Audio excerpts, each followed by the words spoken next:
Welcome to episode 165 of the weekly Shared Security Show. And joining me this week is the dynamic duo of co-hosts, Kevin Johnson and Scott Wright. Hello, everybody. I had to call you two the dynamic duo because we haven't had, I can't remember the last time we had both of you on for a weekly show. So it's been a while. Amazing. I don't think we've both been on for the weekly show, only monthly. This may be a first. Yeah. That's right. That's a good point. You're right, because I do think that it's been the monthly show that we've done, all three of us. Not the Scott's right. Yep. I may not be saying that later, but right now. Well, yeah, and I think if you've listened to the previous episode, or maybe it was the episode before a couple weeks ago, we had talked about Scott had made some comments of like, oh, I'd like to debate Kevin on a particular topic. May not necessarily agree with Kevin. And of course, we like to have spirited debates on this show. So here I am, the mediator. I'm bringing you two together now. Everybody's on good terms here, by the way. Just to throw that out there. No one is an enemy. We all are friends here. But yeah. Yeah. So, I mean, if you want to bring it up right now, we'll talk about the story that sort of got me thinking about how, as I was on my treadmill listening to you guys going on about the story where Tim Cook had made a speech, I think it was in Europe, I can't remember the event, and it was widely quoted because he was, without saying the word Facebook, he was pretty clear about, the behavior of certain social media platforms and their thirst for driving controversy and more or less fake news, right? So, and then you guys were talking about, Tim Cook's one to talk, right? What Kevin was saying that, right? And I'm just going, okay, well, I'd like to learn more about that. We didn't really get into the details about why Kevin thinks that. So it's actually pretty simple for me. Apple has never been real good at respecting the privacy of their customers with regards to advertising and tracking. They've only ever made changes when there's been overwhelming feedback. Okay, but that's ad tracking. I mean, I can't even think of a case that, like, can you give us an example? They just broke every ad blocker, or were about to break every ad blocker except their own stuff on the permissions on the. You're talking about the App Store? I'm sorry? You're talking about the App Store? Yeah. Okay. That was the threat that came in until a whole bunch of people raised holy heck, right? Were they allowed to? Did they back down on it? Okay.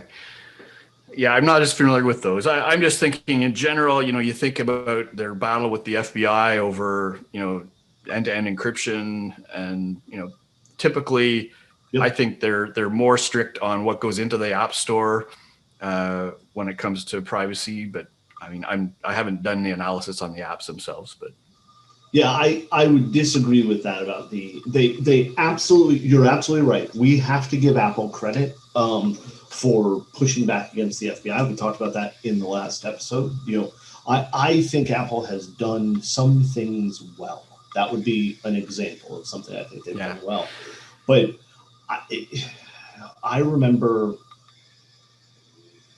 almost 10 years ago now, but heck, it's actually been probably more than 10 years. I sat down with my oldest daughter at the time, and we went through apps and what they were allowed to track and what they couldn't, were all within the reasonable limit of what Apple controlled. Right. And they were apps targeting children, and the ad tracking that was allowed and approved was enormous. And we just recently looked again, and it hasn't. Interesting. Much different. Okay. But I just generally get the feeling from the stories that I hear that, an Android phone probably has a lot freer reign for ad tracking activity. The stories about people saying something about buying something, and then 10 minutes later, they get an ad for it. And where did that get picked up? Right. I mean, I don't see that happening on iPhones. I see the same thing happening on iPhones and the same stories being told, right? Really? Okay. I actually don't think the phones are listening as much as people think they are. Mm. We've not seen signs when we've pulled them apart that that's actually happening. Okay. But I'm not saying that Apple doesn't do things well. And if I made the impression that I don't think that Apple does something right, then that wasn't the impression I gave. Okay, that's maybe our middle ground then. Yeah. But well, sorry to disappoint you, Tom. We got. Yeah, sorry, Tom. Not good for ratings. Yeah, our ratings I actually tank think now. that part of the problem is that Apple has put forward a good face of what they're doing, like fighting for end-to-end encryption. But the end-to-end encryption argument with Apple is not because Apple wants to do better to protect its people. It's because Apple doesn't want the cost overhead of giving a backdoor to the FBI. And that could be very well true. But I think there's also the basic business model isn't built on sharing of information about what people have been doing, right? I mean, they charge a lot of money for things, and therefore they don't have to open up all the stuff that Facebook and Android and those places do. I think that's an unfair comparison, because we could say the same thing about Walmart, right? Walmart hasn't built a business on tracking and giving away information. Facebook did. And we can, I would, thinking a little bit more about it, I would even go so far as to say that I think it's hypocritical of Tim Cook, especially after they fought the FBI. If that was really a principle-based argument, if they were actually pushing against the FBI because of principles and protecting things, then coming forward and saying that the government is who should shut down or split up or break apart another company because of privacy is hypocritical. It would be like me, a person who has regularly stated, I don't believe the government should do a lot of the things that people are asking for the government to do, to then come in and say, yeah, but you know what, Tom Eston really pissed me off last week, and so the government should do something about it. You know what I mean? Like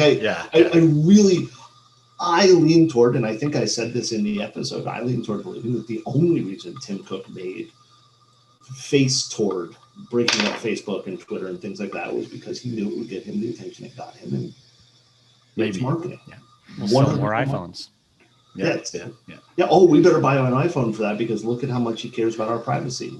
And maybe I'm biased because I kind of, based on the face of it, the statements that were being made in that speech, I think resonated, right? I mean, absolutely. You can't really allow, or not that you can't allow, but I mean, it really isn't good whether you choose to address it by just not buying stuff or by having some regulation, right? But having algorithms that really just drive engagement regardless of truth or not is a problem. So I think from that point of view, that's a problem. Yeah. I actually don't think, now we can debate, because I don't think that's a problem at all. I think that's a core fundamental of the First Amendment. Well, people are allowed to say Scott's not an American. I'm a Canadian, so I don't have a First Amendment.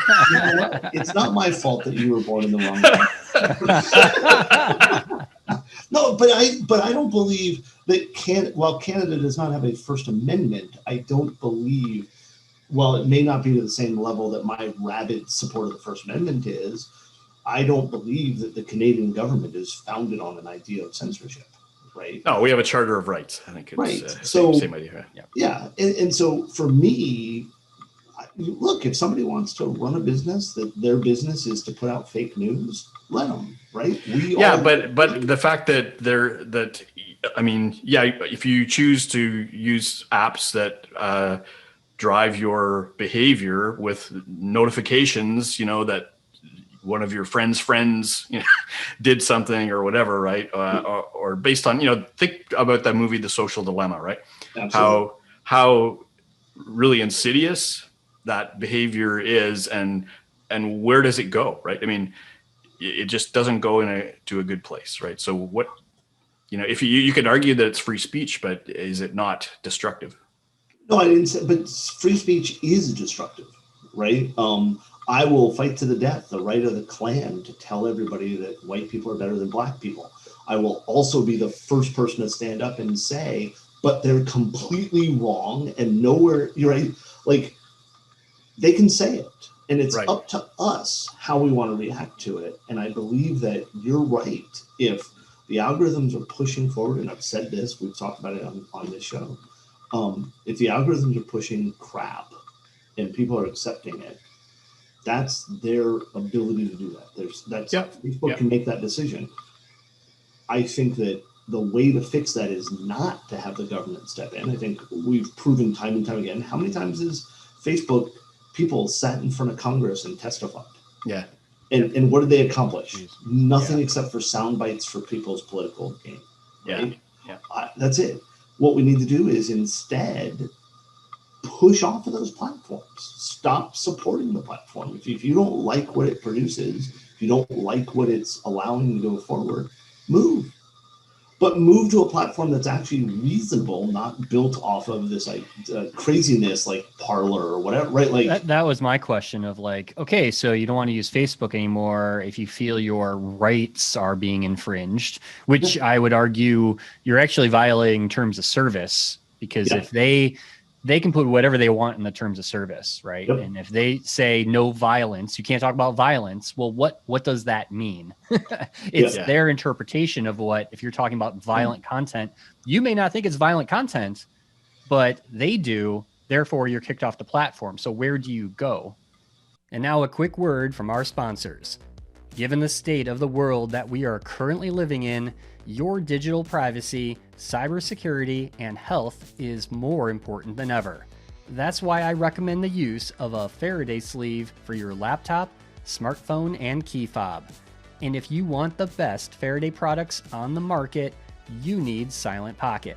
And because you listen to this podcast, you can take 10% off your order right now during checkout at silentpocket.com by using discount code SharedSecurity.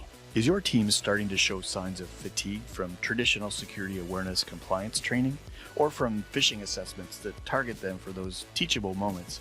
As we've seen in recent news, these kinds of training are having a negative impact on corporate culture, and they're really not all that effective. So there has to be a better way.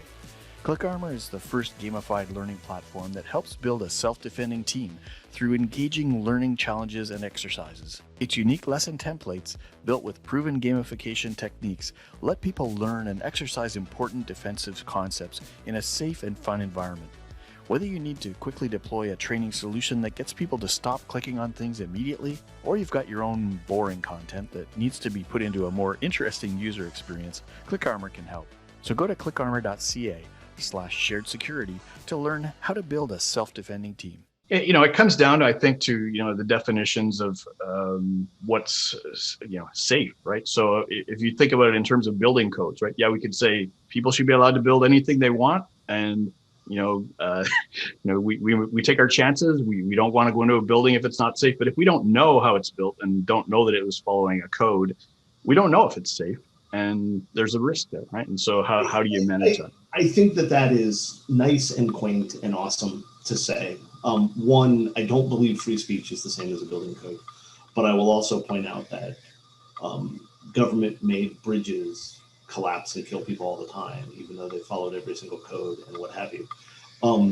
I agree with you that we want things to be safe, but I would argue that there is no such thing as safe.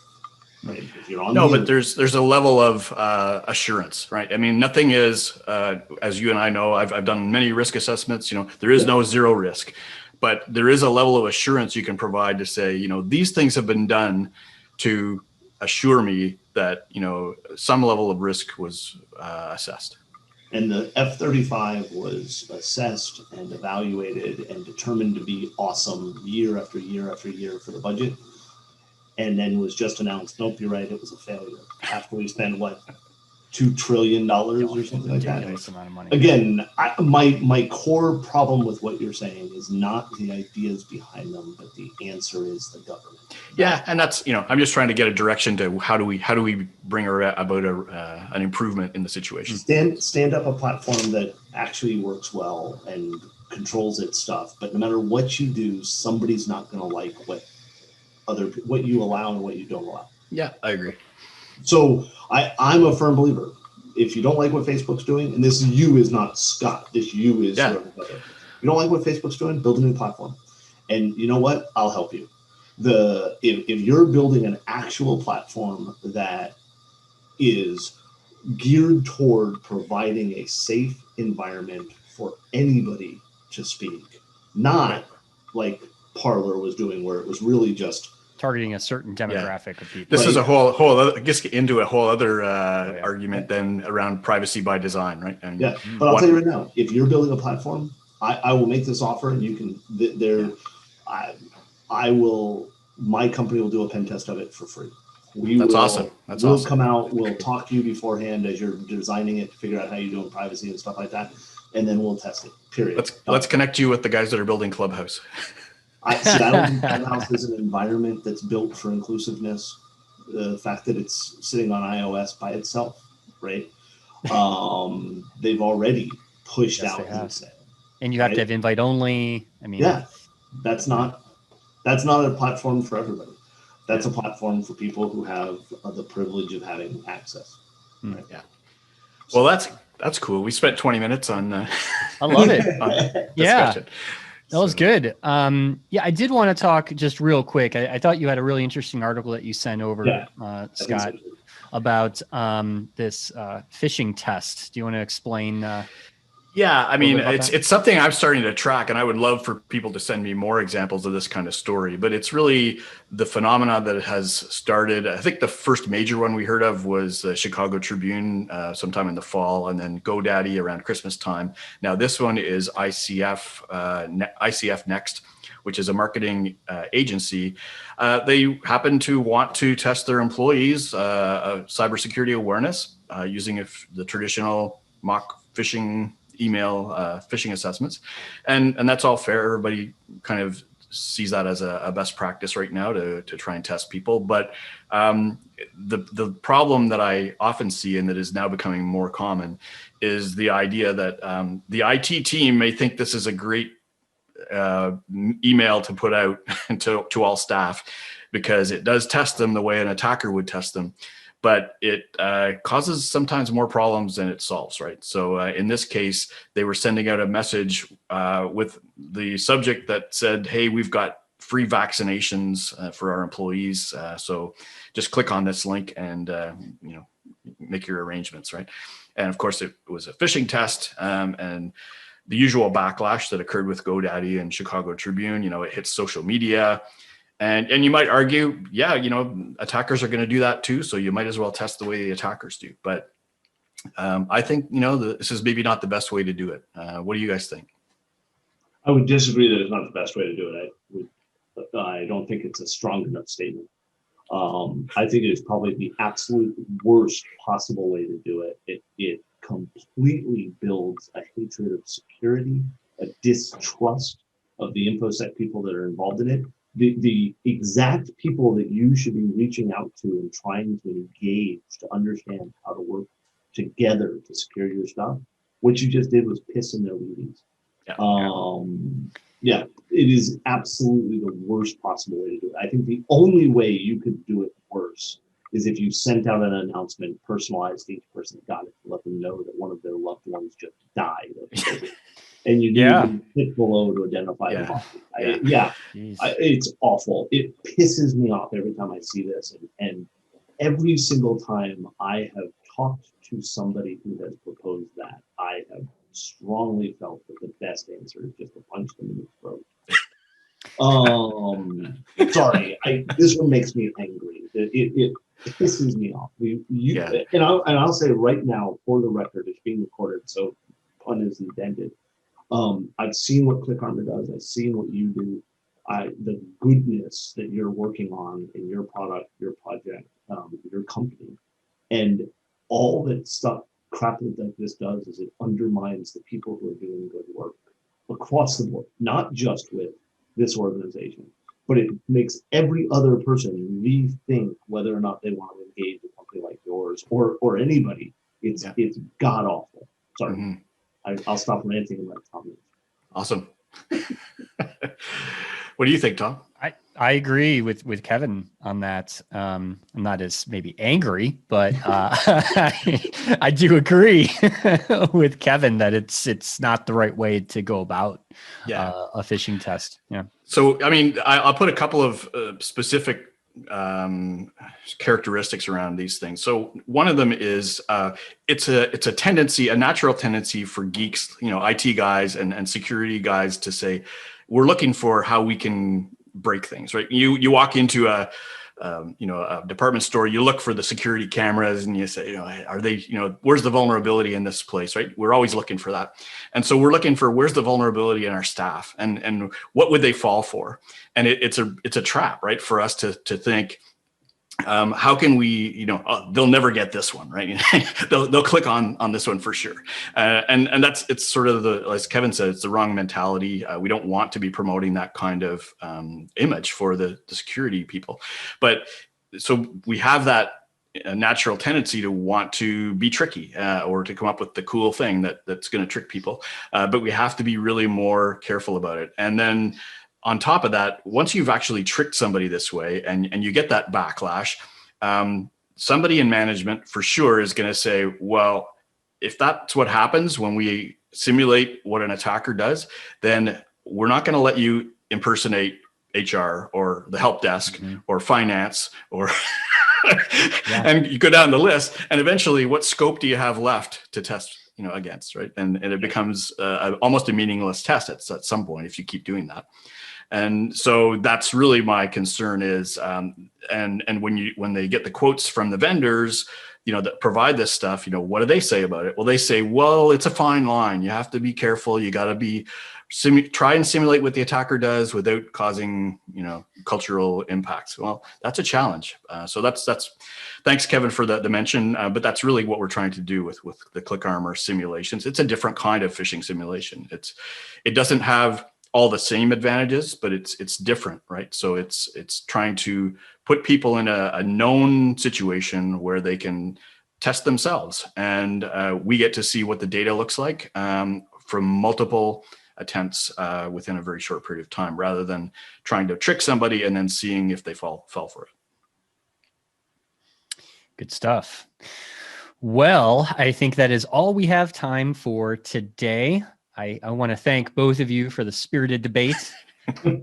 Awesome. It's my pleasure. Yes. Yeah. No one threw any fists or punches. Oh, no. So, it was a good debate. So, cool. But yeah, thank you both. And we will all speak again soon, maybe even next week. We'll see. We'll see. Have a great weekend. Thank you. Thank you. That's all for this week's show. Be sure to follow the Shared Security Show on Twitter and Instagram for the latest news and show updates. If you like this episode, please hit that like and subscribe button, and please subscribe to us on your favorite podcast listening app. Thanks for watching, and I'll see you next week for another episode of the Shared Security Show.